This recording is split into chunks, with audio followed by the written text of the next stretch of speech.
തൃക്കരിപ്പൂർ നിയോജക മണ്ഡലത്തിൽ യു.ഡി.എഫ് സ്ഥാനാർത്ഥിയായി മത്സരിക്കുന്ന സന്ദീപ് വാര്യരും നാമനിർദ്ദേശ പത്രിക സമർപ്പിച്ചു. കാഞ്ഞങ്ങാട് സ്മൃതി മണ്ഡപത്തിൽ നിന്നും ആരംഭിച്ച റാലിയോടെയാണ് ഹോസ്ദുർഗ് താലൂക്ക് ഓഫീസിലെത്തി വരണാധികാരിക്ക് മുൻപാകെ പത്രിക സമർപ്പിച്ചത്. This news sponsored by Bobby Chamanur International Jewelers, traditionally trusted for 162 years. Rajmohan Unnithan എംപിയുടെ നേതൃത്വത്തിൽ യു.ഡി.എഫ് നേതാക്കളുടെയും പ്രവർത്തകരുടെയും അകമ്പടിയോടെ കാഞ്ഞങ്ങാട് സ്മൃതി മണ്ഡപത്തിൽ നിന്നും ആരംഭിച്ച റാലിയോടെയാണ് സന്ദീപ് വാര്യർ പത്രികാ സമർപ്പണത്തിനെത്തിയത്. പ്രവർത്തകരുടെ വൻ പങ്കാളിത്തം പത്രികാ സമർപ്പണത്തിന് ആവേശമായി. രാവിലെ 11 മണിക്ക് ഹോസ്ദുർഗ് താലൂക്ക് ഓഫീസിലെത്തി വരണാധികാരിക്ക് മുൻപാകെയാണ് പത്രിക സമർപ്പിച്ചത്.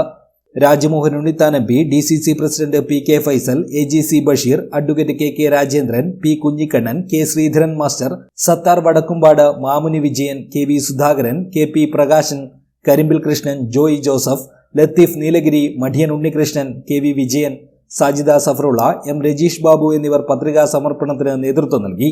സന്ദീപ് വാര്യർക്ക് കെട്ടിവെക്കാനുള്ള തുക ചീമേനി രക്തസാക്ഷികളുടെ കുടുംബങ്ങൾ കഴിഞ്ഞ ദിവസം കൈമാറിയിരുന്നു.